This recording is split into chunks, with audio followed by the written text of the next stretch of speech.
Good evening, YouTube. Glad to see everybody here on this awesome Sunday, July 3rd, 2022. And I'm glad to be here. I want to talk about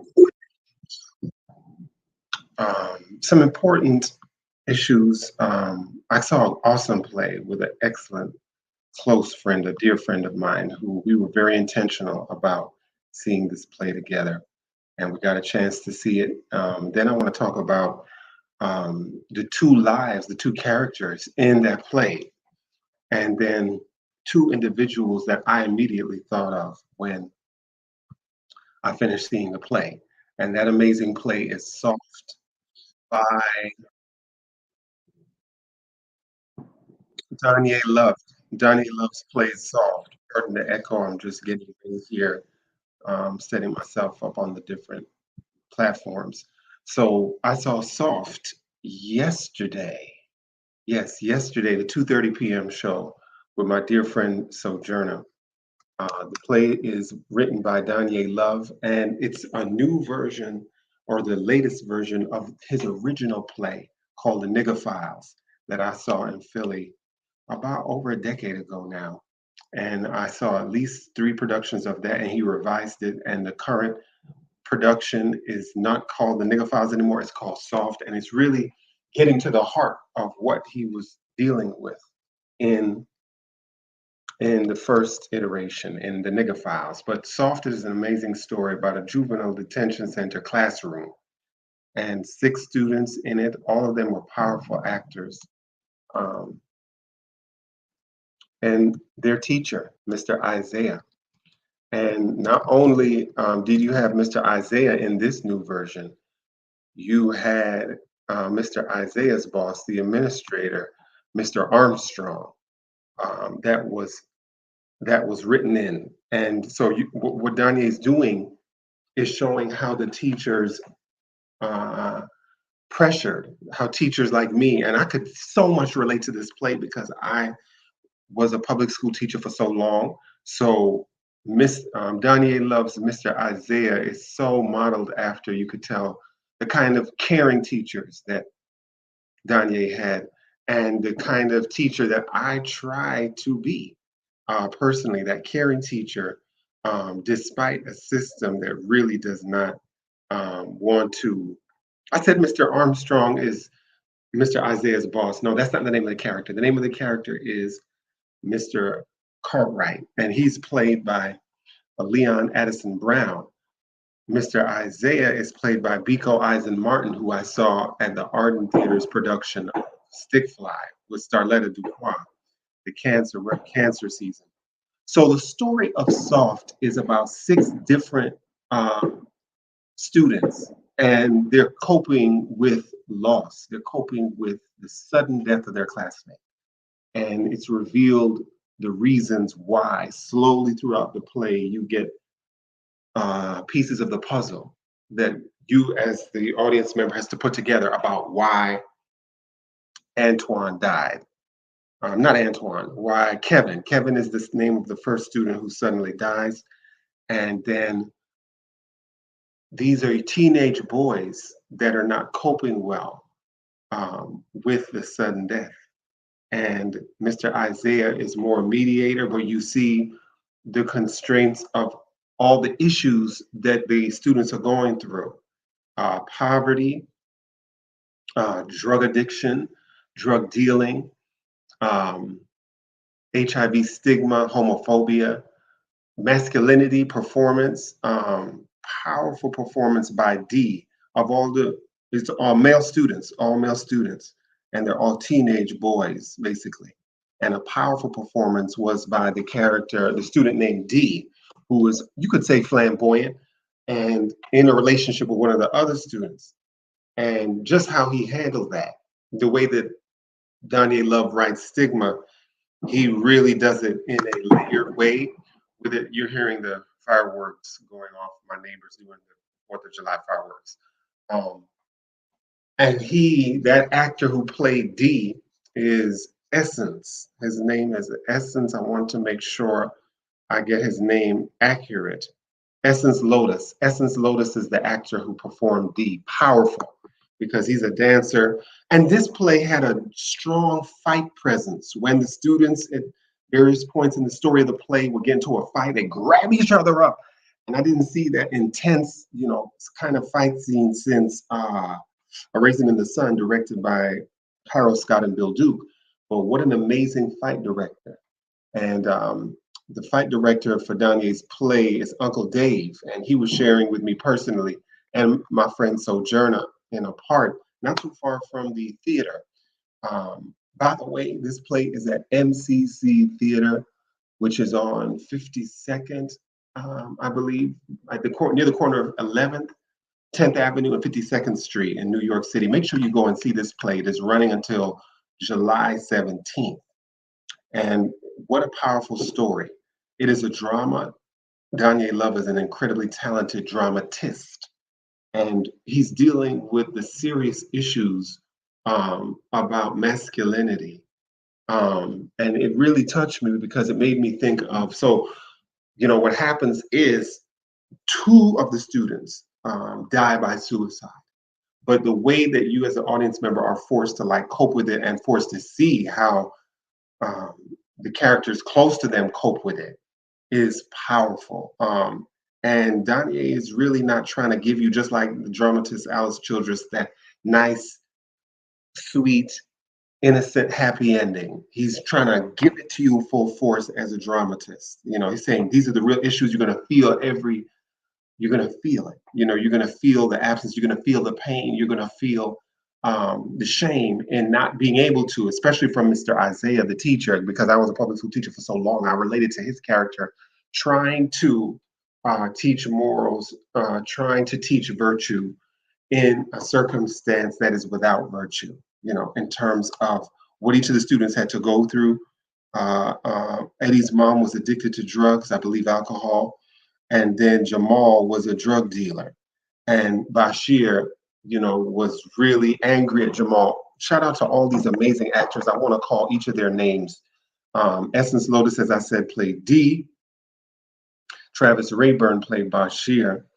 And then Shakur Tolliver played Kevin. And at the very end, because Donja is showing that he has transitioned to the afterlife, he has him dressed in white. And at the very end of the play, he asks only Black and brown people stand.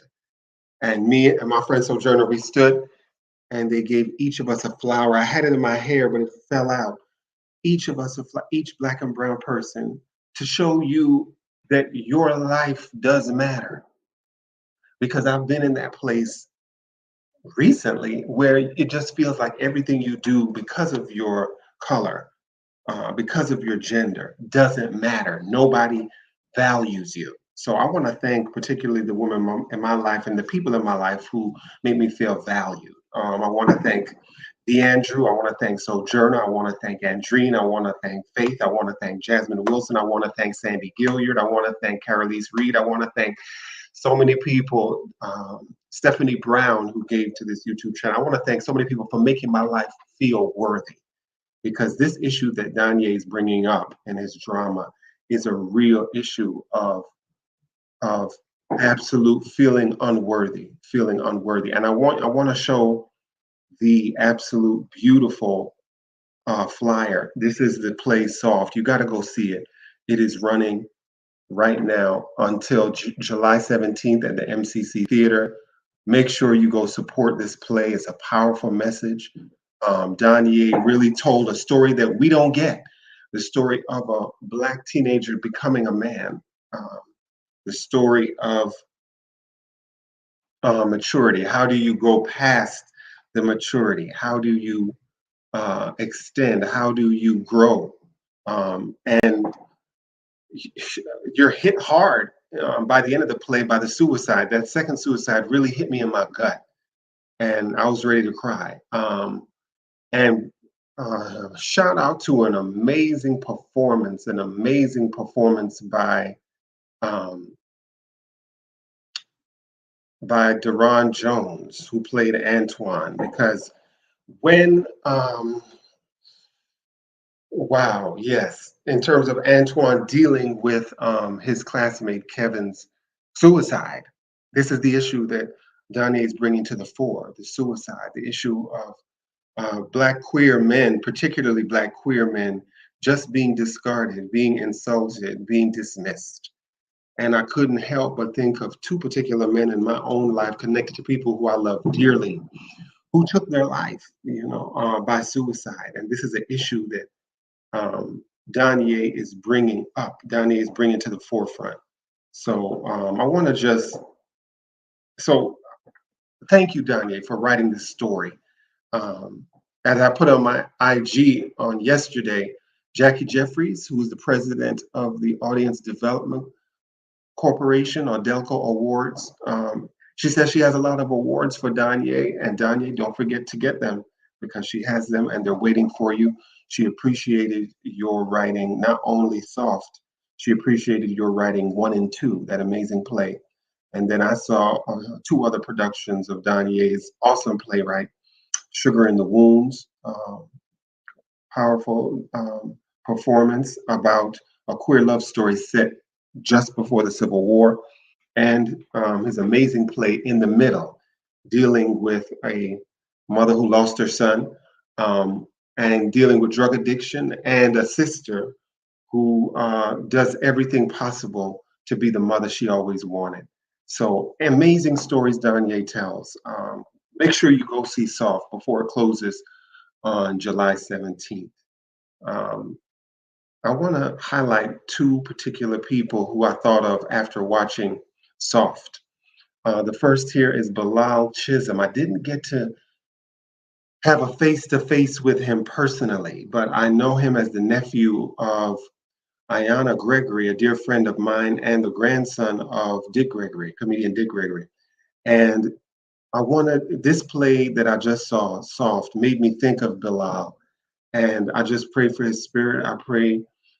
That I pray light and peace into his spirit, that he continue guiding people. But I remember when he transitioned, which, as this program says, was 3 years ago, what a loss to the family. And so many family members were sharing that it was hope that they could be there or that they knew so that they, I often wish when I was watching Soft, I thought of him, I'm like, what if I could have taken him to the theater and he could have seen Bilal, a production like this? Or what if those people, young men in particular, who are thinking about suicide, could see this production that validates them, that shows them the difficulty, but still the triumph over it. But it's not complete triumph. I think Donnie is making it very clear to the actors and to the audience, you got some unpacking work to do, which includes learning how to give yourself flowers while you're alive and not just giving people flowers or yourself flowers when you're dead. Enjoy life. Take time to love yourself. This is a play all about self care, prioritizing self care for oneself, but also caring for others while they're here so that they don't get to the point of taking their life.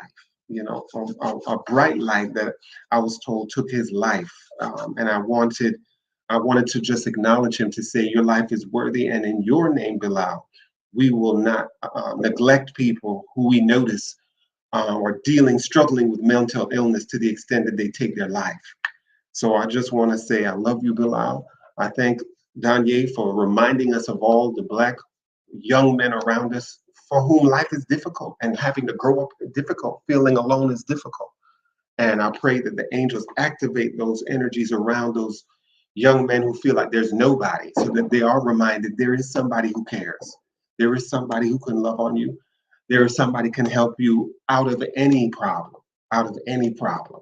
Because Soft really puts it all on the table. That play puts the issue of mental illness and suicide on the table. I also want to acknowledge another cancer young man who took his life um, in 2021, February. He was the brother of someone I dated, Fahkir, Fa Ibn Basil Dobson.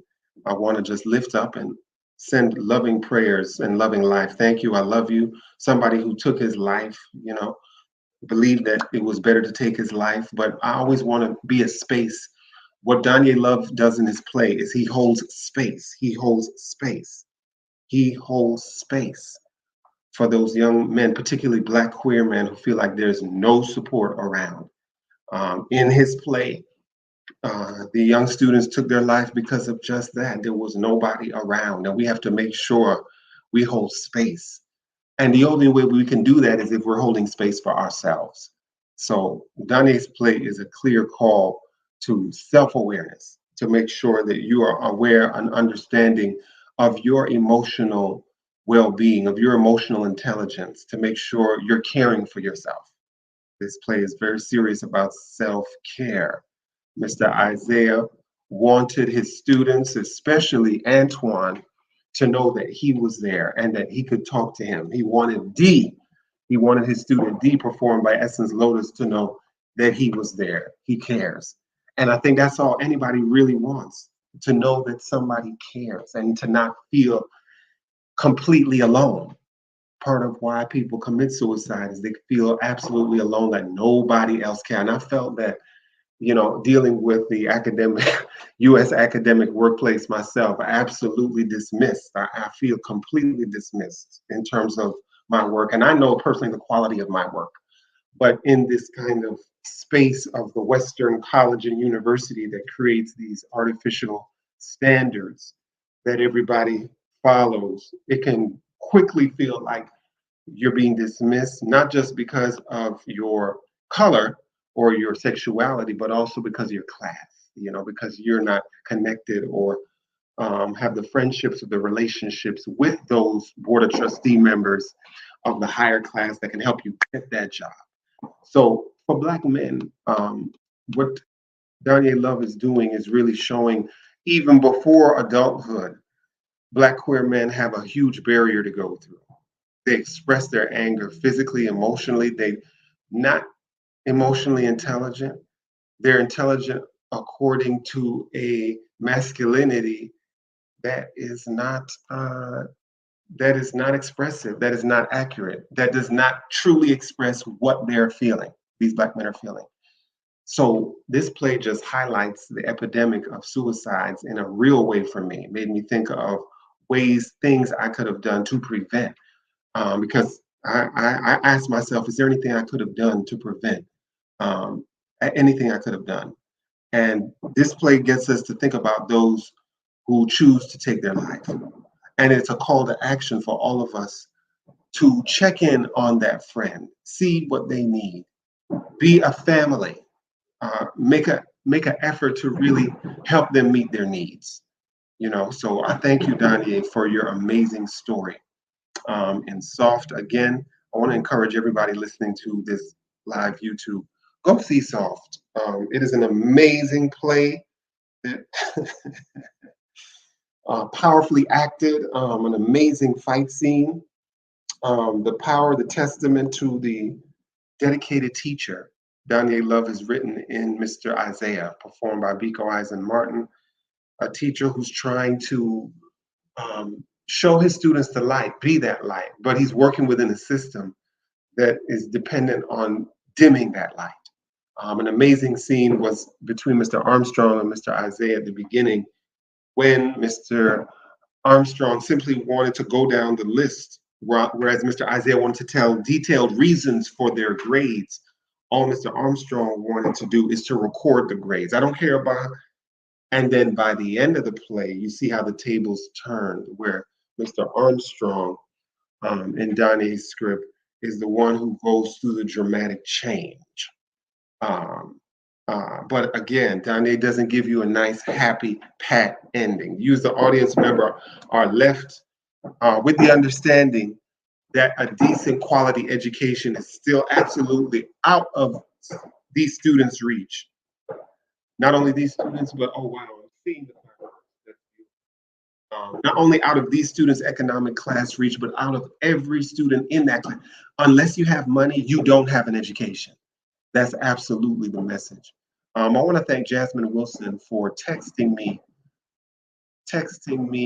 an article from playbill.com that featured Donja Love, the playwright of this play, as well as three other playwrights, a Black queer playwrights roundtable with Donja Love, Michael R. Jackson, who wrote the book for A Strange Loop, James Iams, um, who wrote Fat Ham, and he wrote White, which me and Jasmine did an IG live about recently. And Mansa Ra, I hope I pronounced his name correctly. Mansa Ra wrote the play that is on Broadway now. Um, I was told about it by many people with Keith Randolph Smith. The name of that play, will it come to me? But yeah, Mansa Ra and Jackie Jeffries raved about Mansa Ra's play as well. I want to get the title of it. When the World Will. The title is not coming to me, but Mansa Ra, it was Donja Love, it was James Iams, and it was Michael R. Jackson. And they were just talking about being in Broadway at such a time as this, where you have stories that assume the dignity of Black queer men, which is a different time. And she was saying, Jasmine was saying that I should have been part of that group, but I do write plays, however, they're not in that theme. I'm so preoccupied with stories, before it was vogue to be gay or queer, before it was acceptable. I'm very interested in those stories. So my last play about Amy Ashwood Garvey, in my heart, has just as much important detail as all of these stories that we're seeing, particularly with themes of Black queer identity. So what a different time we had. What a different time. But check out that playbill.com interview. You had some key revelations in it. Key revelations. Mansa Ra says, as a Black person so frequently, you have to be a credit to your race. And as a queer person, you have to tell a meaningful story that's deeply important about our community. Donja Love did that. And then as a working writer, you kind of understand that this is your one shot because the critics might kill your career. There's a really interesting game that comes into play. How much of the truth can you put on stage? Those expectations are things that I feel like almost every single night I am negotiating. The white gaze, the Black expectation, and also how gay can you be on stage? It's a complicated equation and one that I haven't figured out just yet. So that was in playbill.com. I haven't seen the other plays, although Jackie Jeffries highly recommended Mansa Ra's play that's running right now. And of course, they have a photo of Donja Love's performance. But this is a different time for Broadway. It is arguably What the End Will Be is the name of Mansa Ra's play. What the End Will Be. And Jackie Jeffries described Mansa Ra's play, wow, like it's really, the father character seems to be the one that dramatically changes, the father character. Because at first, the way Jackie Jeffries narrated it to me, he's very anti-gay, but by the end, and she said, you have to see it. It looked like the story compelled her to really sympathize with this parent who at first had a hard time dealing with his same gender loving child. So check out What the End Will Be by Mansa Ra and check out Soft by Donja Love. I want today also, before I leave on this July 3rd, he's somebody that I've written about in my first book. I mentioned him in the introduction to my very first book because just like the subject of my first book, Pauline Hopkins, he is an influential journalist interested in global movements. And I think one of the most important things Julian Assange does is he exposes the truth of what we have called, what Pan-Africanists know as neo-colonialism, which is basically the native class or the indigenous class doing what the colonizer wants them to do. And even in all of his leaks that he's getting from people, who work for these governments, these whistleblowers, he is exposing what Kwame Nkrumah described as neo-colonialism. And it's only now that people who write about Assange are beginning to talk about neo-colonialism as a thing, but before, and they wouldn't definitely not give Nkrumah credit for originating that term. a lot of what we say about Assange must take into account that he exposes neocolonialism, number one, and that theory came from Kwame Nkrumah, who was influenced by the great Marcus Garvey, very influential writer, printer, publisher. But in Assange's time, he's been able to make a lot of money as an agency, as an organization that collects information from whistleblowers. Julian Assange, this is from Amnesty International. This flyer says he's a publisher and the world's foremost freedom of speech campaigner. He has won more than 24 awards for his publishing and journalism, including Amnesty International, Time Magazine, and the Walkley Awards, and faces a 175 sentence if extradited to the US. Julian Assange and WikiLeaks publications have exposed war crimes and corruption and have been used as evidence. What's particularly important is how the Swedish government dropped allegations of sexual misconduct when they found no evidence to it. And so this reminds me of Kwame Brown's YouTube channel, where he is talking about that baby mama who went viral for exposing her baby daddy for only bringing McDonald's for one of her 4 kids and not all of her 4 kids. The way Kwame Brown was breaking down that response video that the baby mama did was by saying, she is a reason why you can't believe all women, he said in that part. You have to really question the allegations. That's what the whole purpose of Toni Morrison's last novel, and I mentioned Donja Love in my acknowledgments for giving me money to help finish this book. Him and his partner, Brandon, gave me some good money that I needed to finish this book.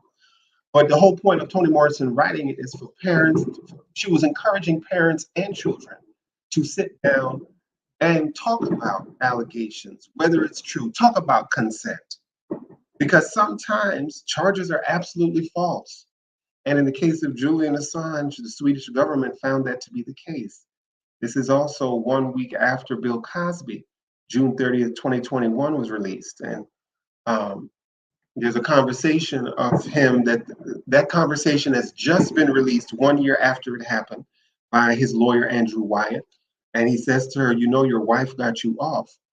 But again, that's another case where, according to professional scrutiny by an official court, the case had to be dropped because of the prosecutors doing unlawful things. The allegations people are saying are true, but prosecutors have to do their job, then their due diligence, and not break the law in trying to find somebody guilty for sexual misconduct.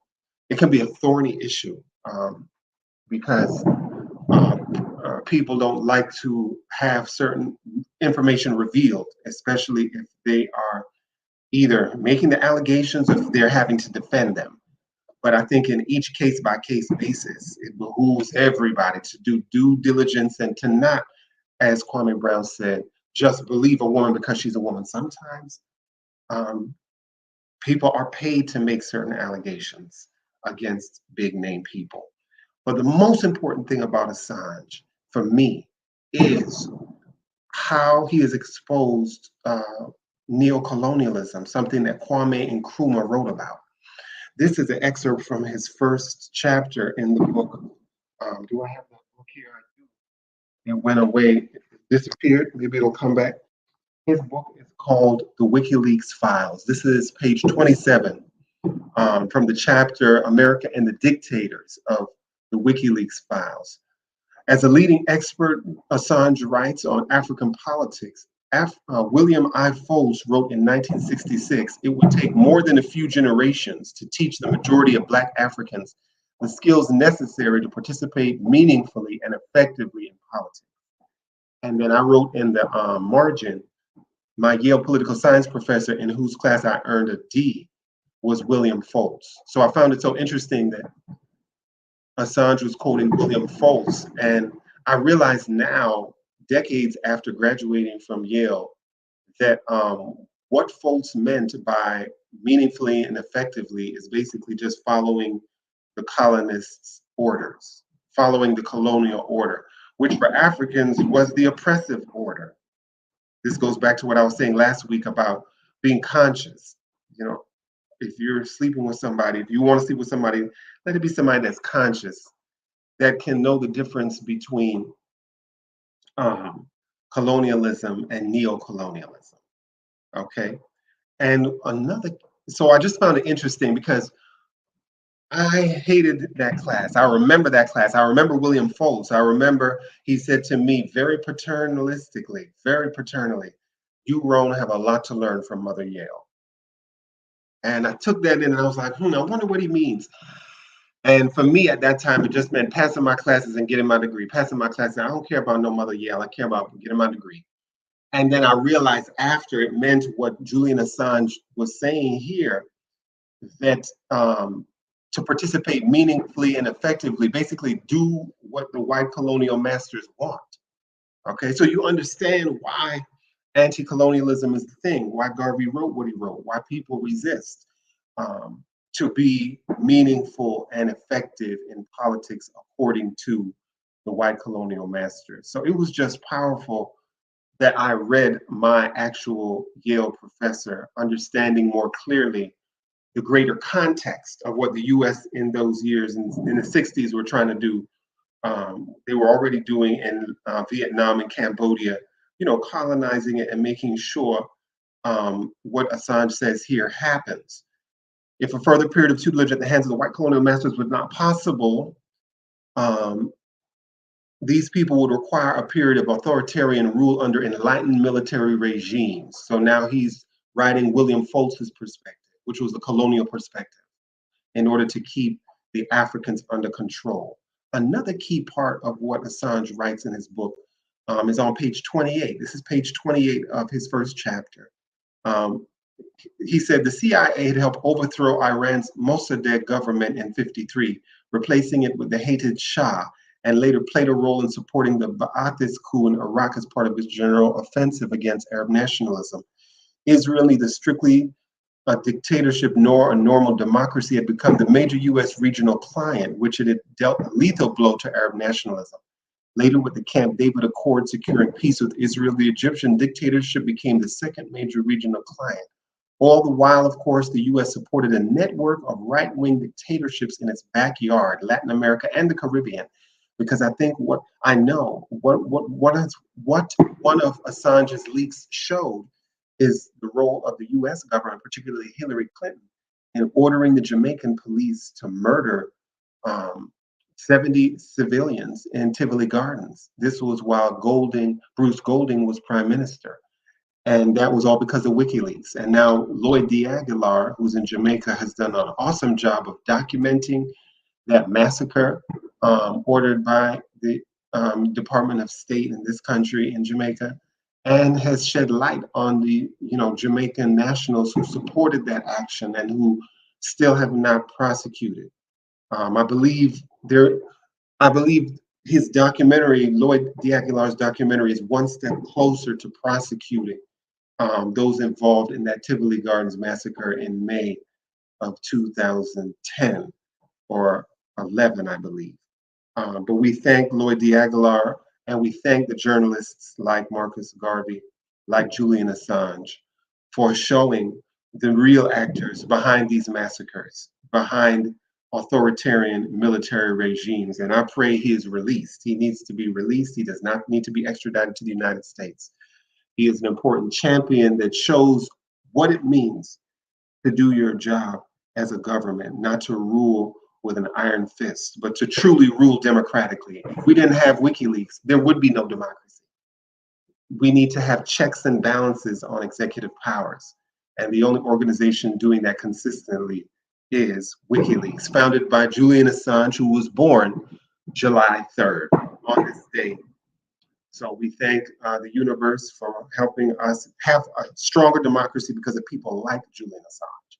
And we thank Donja Love, and we're grateful for the lives of Fahkir Dobson and Bilal Chisholm. Show love, be sensitive to how these young men are having to be socialized in a world where you're rewarded for acting bad. You're rewarded as a man, especially, for behaving criminally.